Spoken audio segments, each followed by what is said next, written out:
Hello, everyone. Welcome to another episode of the Clueless Capitalists, where we discover interesting startups, interview founders, and help you become less clueless with angel investing. My name is Razi. And I'm Osman. Welcome to the Clueless Capitalists. So, in this episode, we are speaking to Asif Rashid. Asif is the MD of Innovate Technologies, an IoT company from Bangladesh, and they have a signature product named Tipsoi. Tipsoi is a smart, standalone, cloud-based biometric attendance management system that's been developed by Asif's company. Welcome to the episode, Asif. Thank you so much for inviting me. This is a real honor to be here. Thank you. Before we go into your pitch deck, we just want to hear very quickly, how did you get started with Tipsoi? Maybe you can give us the origin story.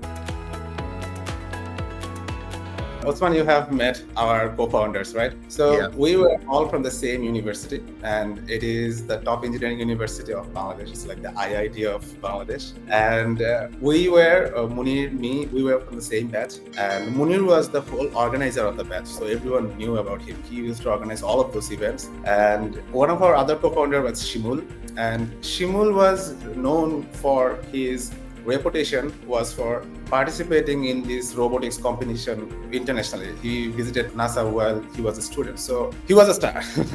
And once we come out of the university, we joined in our own jobs. Munir joined in an electrical company, and Shimul joined in a drone company, and I started working for a software company. Eventually, I got into the World Bank. I work as ICT consultant for the World Bank, where I look up the projects where they implement nationwide sensors to monitor climate systems. So those kind of IoT connectivity things were also being done by the government, and I was the consultant of that. But we got together with a problem. The problem was there was this need. We saw these news reports that in countries like Bangladesh, in emerging markets, where majority of the workforce is working outside of the capital. And outside of the capital is also this lack of infrastructure of electricity and internet. It is actually very hard to ensure productivity and attendance in a labor-intensive market like Bangladesh. So in these markets, not only it is about laborers in factories or for SMEs,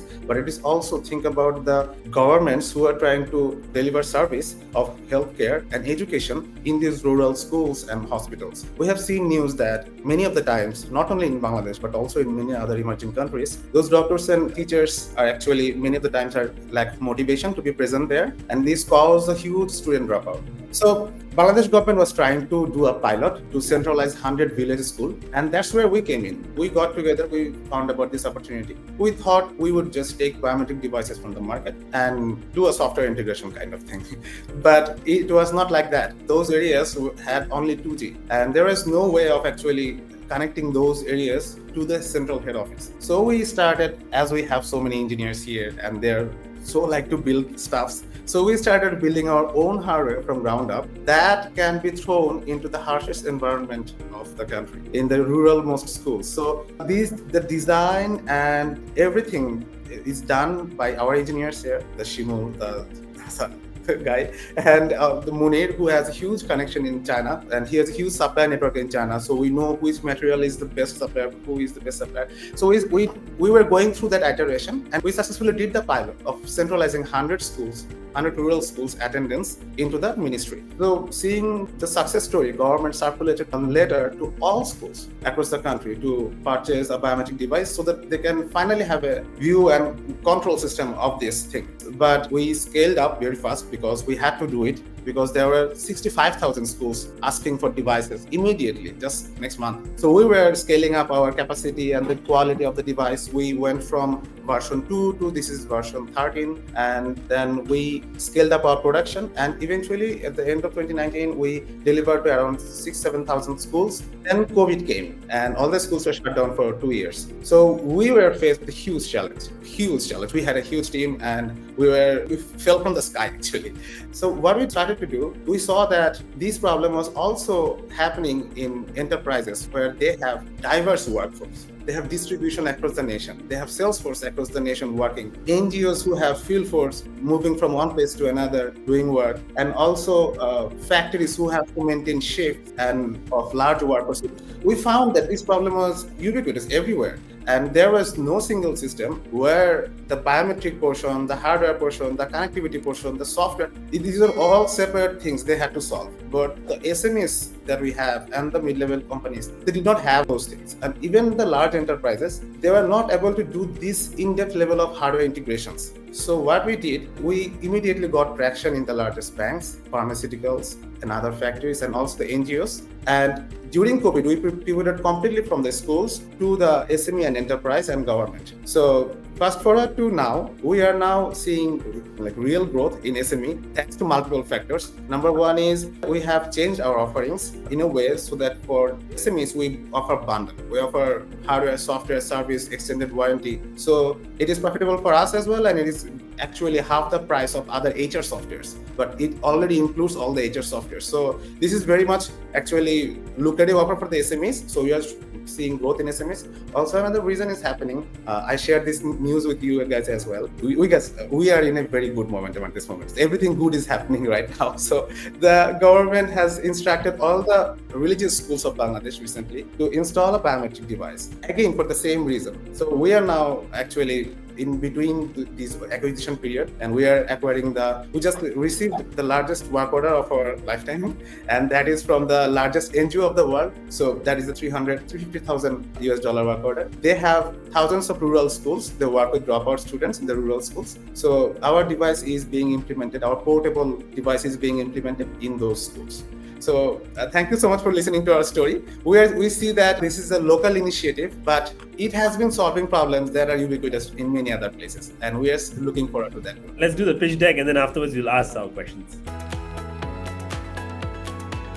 I am Asif Rashid. I'm the co-founder of Clueless Capitalists, and we work with connecting devices, software. Our first product is Tipsoi, who work with this workforce management of emerging markets. So in emerging markets, what happens in service delivery of government in education and healthcare, it is very hard to ensure service delivery in those rural schools and hospitals. And also in factories where shifting and managing huge workforce is actually the heart of the throughput, there is also no real system, no connected systems where users and companies can have a real-time insight into those. And we all know that in this labor-intensive market and human-intensive market, we have a huge field force, but there is actually 60% of lack of visibility and fake data problem in those field force data. So we are working with connecting all of those problems. We started in 2017 when government was trying to solve the problem where teachers absenteeism and student dropout detection. The problem is the majority of our schools are in the rural areas. So we had to build a device and software that works in those low infrastructure areas.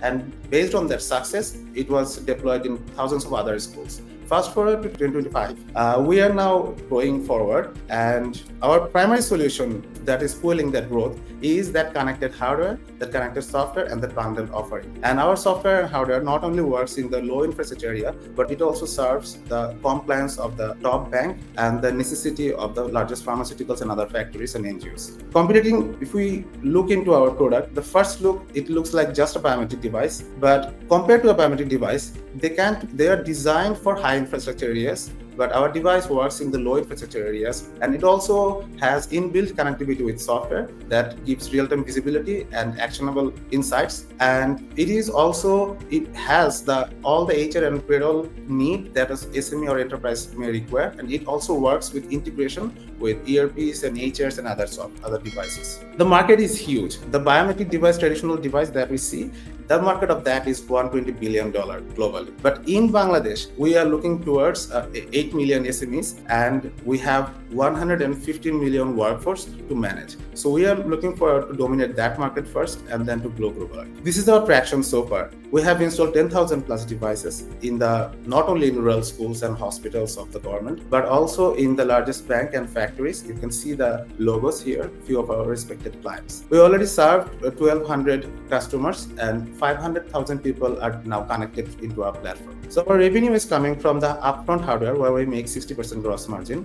and also from the software subscription for our apps and AI automations, and also the connectivity. Our sales channels are for enterprise and government. We have key account managers and we have sales partners. But for SMEs, we follow multiple channels. Here are our acquisition strategies. So for government, we have account manager approach, we have digital marketing front, we have integration partnerships, and we have corporate partnerships with the largest telcos and tech integrators of Bangladesh.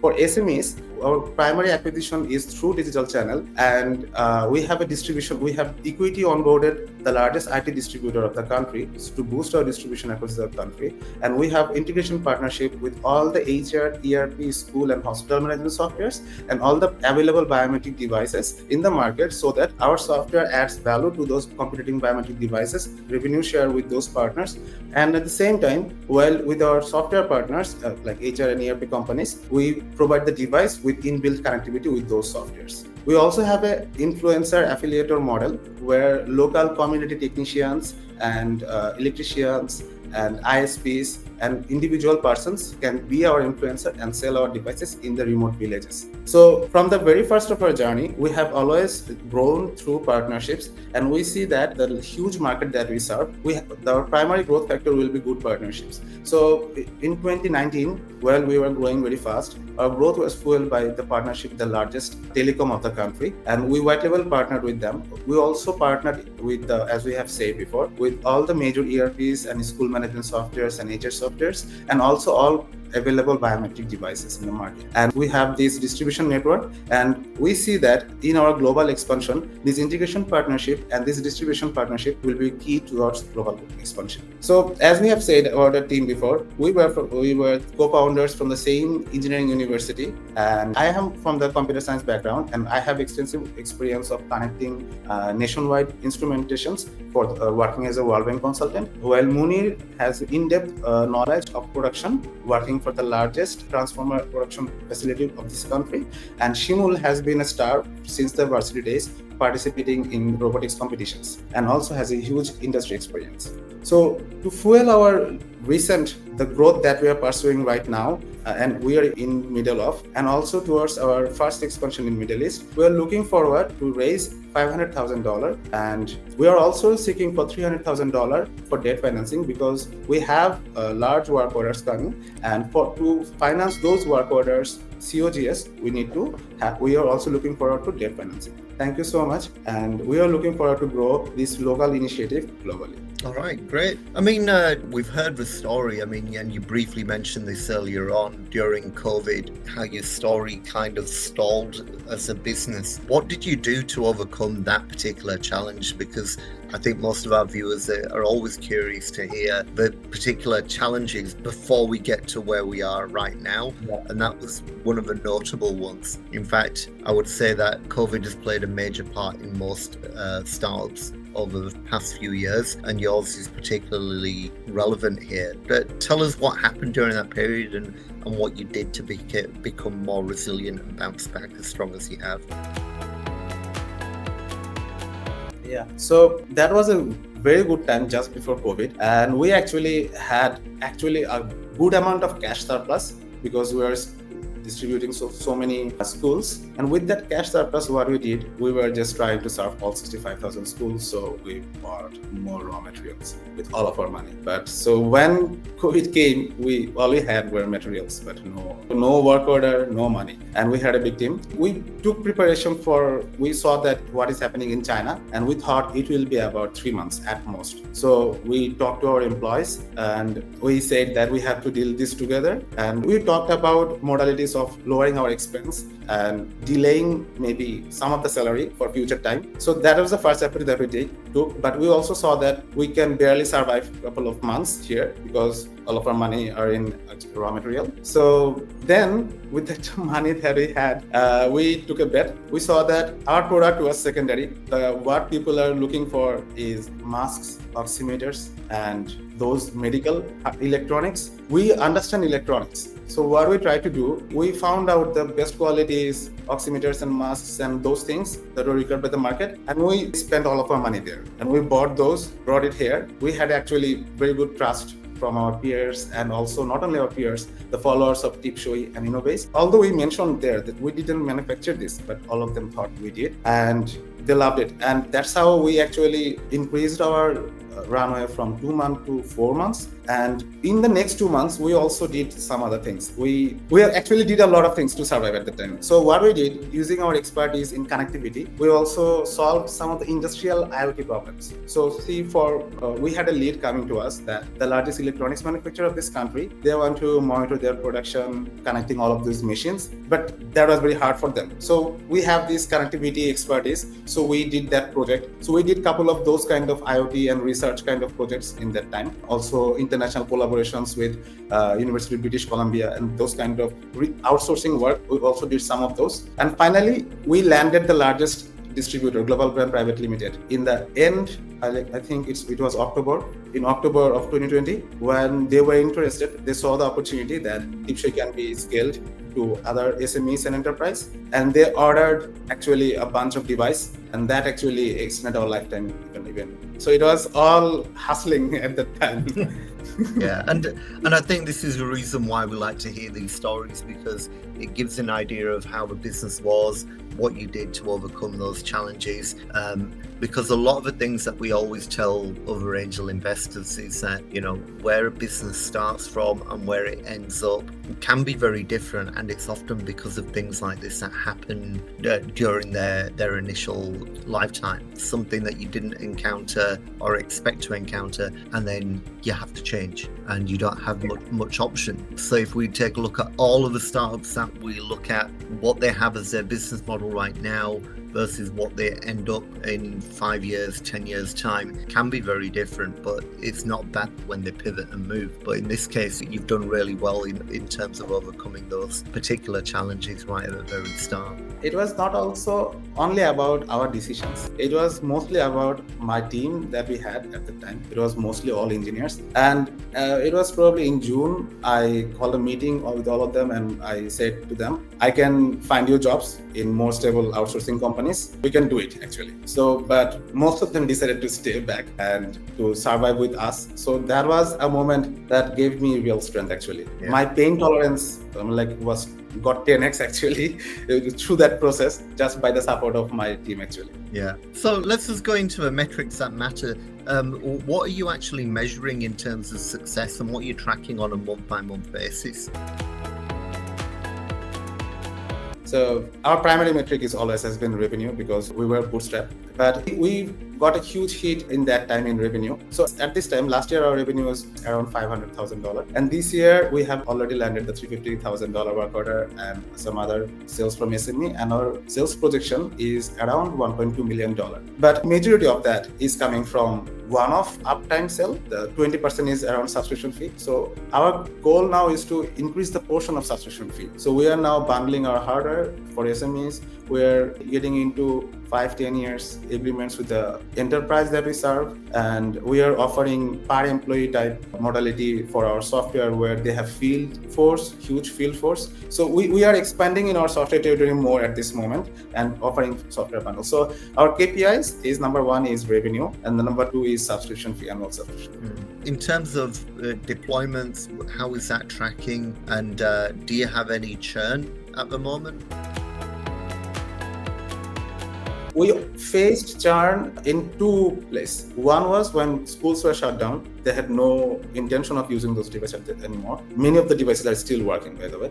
So the second time we faced churn, when in one of our distribution effort, there was this communication gap when our resellers of resellers didn't communicate about the subscription fee that we have. So that was a problem that we faced earlier. So we faced some churns there. But most of the time, when they have a hardware here, when they have an upfront investment here, and also have all their data in their apps, and we store their data for years, so they don't want to move to another software. And one thing I also want to mention is, for any kind of enterprise, it can be a large enterprise, it can be SME, buying a device for their security, for their attendance, for their access, and this is more primary need than buying the HR software. So that's where we actually have a leverage, because we can just get in with the hardware, we can just get in with the access control lock, and then we can expand on that. Yeah. I mean, the reason why I'm asking about churn is just to highlight this particular point, because I suspected this was going to be the case, that you've got pretty low churn rates. And it goes back to a comment another one of the investors made when we were in Bangladesh. Like, once these solutions are in, they're unlikely to move. The only reason why somebody would churn is if there was something dramatically beneficial from an alternative solution. Otherwise, what's the point? You know, most people say it works, it's doing what it needs to do, it's really giving me no headache, I'm going to just stick with it, unless there's some real dramatic reason, either an improvement in capability or a compliance issue that you need to have. There's no trigger event to actually churn. So this is something that came up in conversation with other investors during the Bangladesh summit, and it was one that quite resonated with me, and that was the reason for asking the question. And in terms of, you know, your reliability rates for the hardware, is that what's the level of reliability that you have at the moment? Are there any returns that you need to deal with? We have deployed thousands of devices, as we have mentioned, but we want to say a few cases. One was we have deployed 1,500 devices for a government project, and there were, less than 0.5% return rate there, defect rate, not dead on arrival. Within 1 hour a support call, something like that. But for our SMEs and regular enterprise, where we have subscription-free modality, the majority of the problems that happen is due to some sort of connectivity. Say the GSM connectivity is not strong there, maybe, or some kind of device sync issue that we can mostly solve from cloud remotely. So there is actually very low return rate in that sense. Only problem we faced once, again, in our experience, when we were trying with multiple SIM cards from multiple telcos. So we were trying with one specific telco, and they shutted down their 2G connectivity in few areas. So while our device went to that area, it was just not working. So that was a bad experience for us. So, but we quickly fixed that with the different SIM card. Yeah. I have a quick question. So in terms of the number of customers you have, right? And you mentioned there's a subscription element. So is it subscription per device? And if it's subscription per device, like what is the subscription fee? Is it like $1, $10? So we have two modalities. The first one is subscription per device, and that is per device per month around $15. So 15 to 20 to 30. And our LTV, let's talk about the LTV, and it will probably make more sense.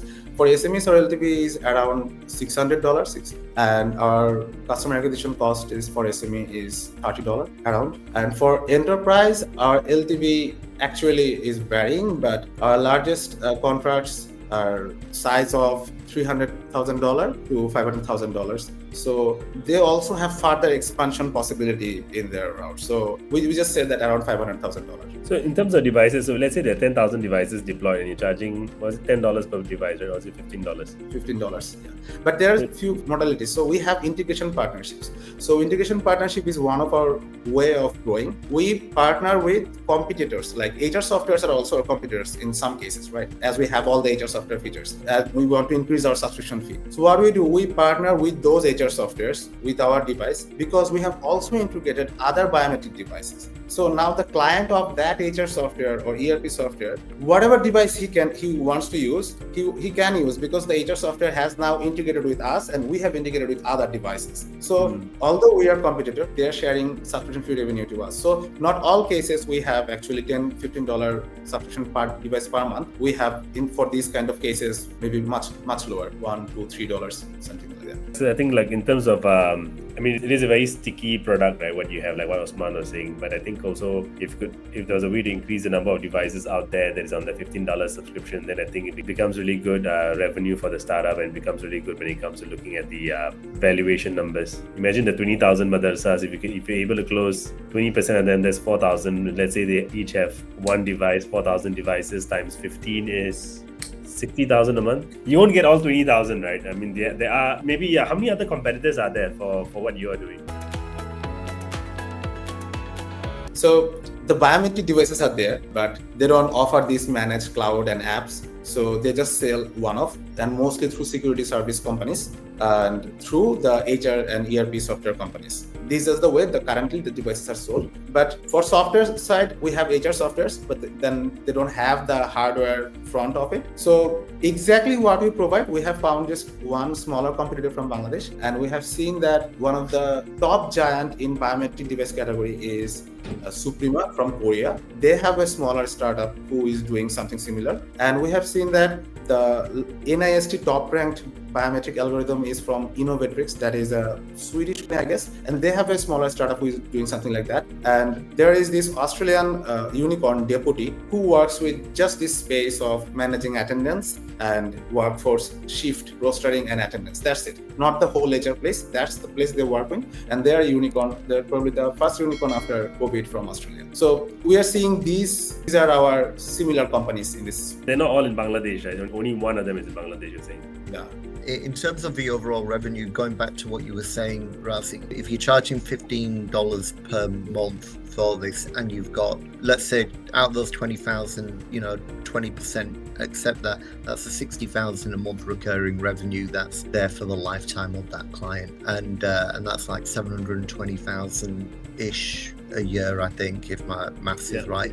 And so then that's what we're looking at. We're looking at just shy of like $1 million of recurring revenue just from one particular clientele, and that's on the conservative end as well of being able to close 20% of those as well. And so it could be in addition to that. So I think just from looking at where you are now, and if you're looking at the long-term play of this, what's your revenue now? That would be my question right now, and then with the intent that we can then quickly add on the 720,000 in terms of that. So my question would really be, what was your revenue like this month? We're in April now, so let's talk about March, and what was it at the beginning of the year in January? Do you have those numbers to hand? Yeah, so the 6 months from July to December was very bad for us. It was very bad for us for various reasons in Bangladesh. But from January, it has started to pick up. So there was the monthly revenue was around $30,000, but we landed the 350,000 work order in March, I guess, and they are extending that work order in probably this month by 200 more devices. So the majority of our revenue is coming from large enterprises, and you see how large enterprise deals are. You have to spend 6 months and then probably just a huge work order. So that's why we want to make our company more sustainable in the SME and school and small factories, small NGOs in those areas. But we see our revenue this year becoming, as I've said, $1.2 million. But next year, around 2.5 to $3 million. And then the year later, it will be $4 to $5 million.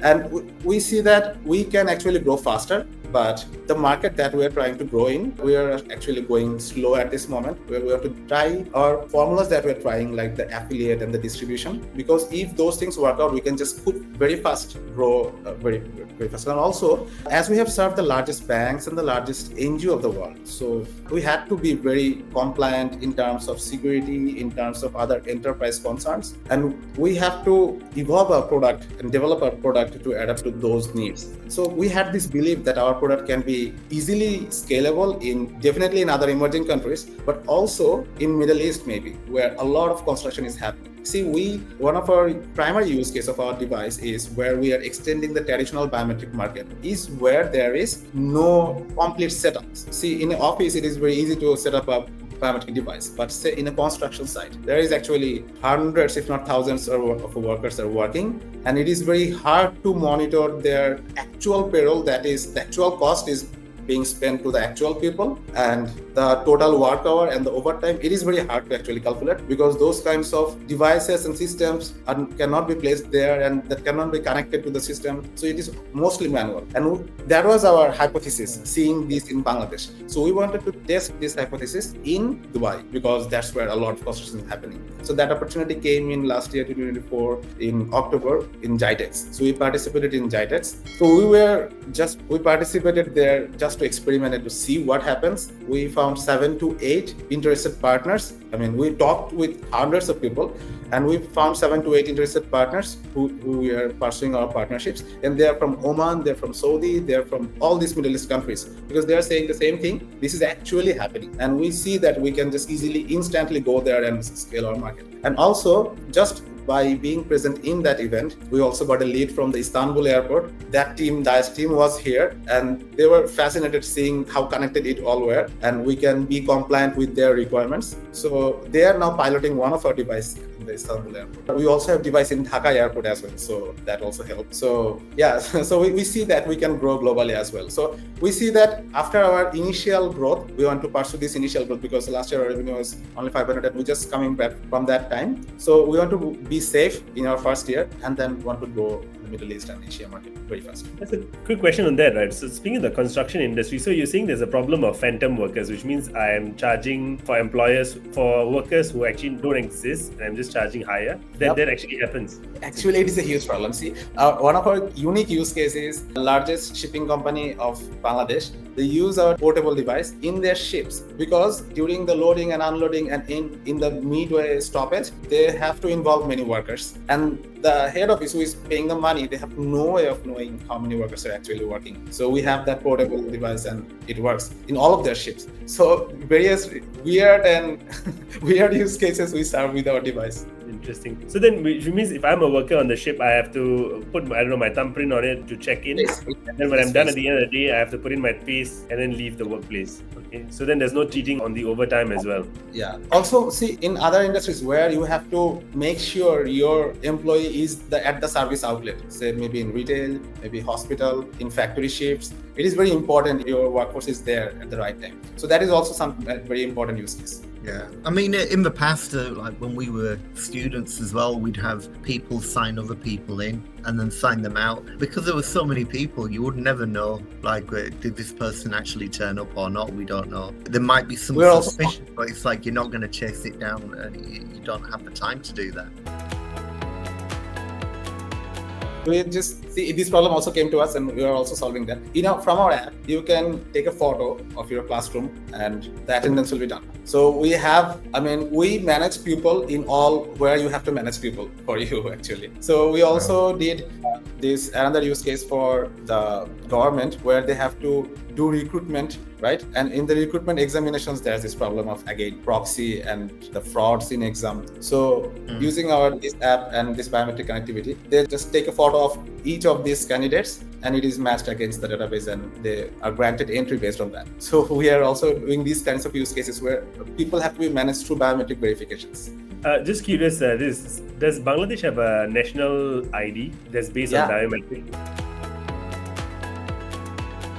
Yes, I know where probably you are thinking about it, comparing it to maybe Aadhaar. Yeah, we have something like that, but we don't have the second portion of it. And we see that there's a huge opportunity there. What India have done with Aadhaar, Bangladesh has not done a fraction of that using the ID card that we have. We already have the national ID card and we already have the biometric database there. And banks are using, some permitted authorities are using those database for some use cases. But at the scale Aadhaar is using it, it is not being used here. And we see that if in the coming days, government does some kind of reform, and we are very hopeful with our current government that we have here. We have a lot of intellectuals in our top government authority now. So if that changes, we see ourselves in a very good position again. Exactly, that's what I had in mind. So if they use your solution to roll out their national identity, even on a bigger scale and with more information, it's going to be good times for Tipsoi. Yeah. So just remind us again, I mean, I know you did it in the presentation, but what's the valuation that you're currently going for and how much you're raising?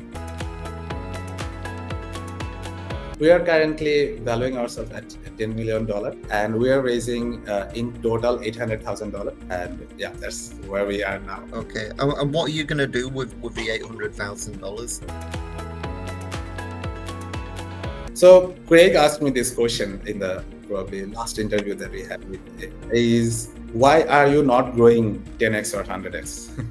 And the answer that we had was distribution. We see that it fits with our users very well, and the adoption is very good, retention is very good, and same account expansion is very good. But what we don't have is access to all of our customers. We are not reaching to all of our customers. So a good portion of money will be spent on that distribution and awareness and partnerships. And we are also having this influencer model that we are talking about, where rural technicians can also participate in our training and then become a Tipsoi seller and earn some money there as well. So we can also use that alternative distribution model. And also we are trying to scale and test our hypothesis that it works in construction of Middle East. So we also onboard some partner there. So this is one portion of our spend. The second portion is product. So we are enhancing our product in few ways. Number one is we are enabling AI in two fronts. One is automation. The customers we serve now, they have a lot of use cases where software has all the features, but it is hard for them to use the software. I mean, the software has no limitation, but the value retrieval process is complex. So we are kind of working there. So maybe we are trying to build a natural language-based configuration system. So you configure your panel, maybe upload an Excel and it will be configured. And if you want to know about the report, you will just talk to it that you want to know who is where, and you will get that. So that's one kind of automation. Your field force will be, the routes will be optimized to maximize your revenue. Your policies, your software will be configured according to your policies. Those kinds of things. Payroll will be automated. The second portion is the voice-based thing. We are seeing that one of the reasons softwares are not being adopted is due to that it has to be used through, the software, computer, but we see that the voice will be probably the next kind of unlocking our most rural, most disconnected users that we have. So we will also put some of our money in product development, in our hardware quality, and also the software side product and AI development. And this is the primary areas we will spend on money. I was just out of my own curiosity, right? In terms of like onboarding other government institutions, like what about getting on the police, getting on the army, making sure they all, one of the big problems that we have in emerging markets is that when it comes to government offices that are remote, I think the big problem they have in India is that you might have government schools, but then the teacher is not there, or someone else is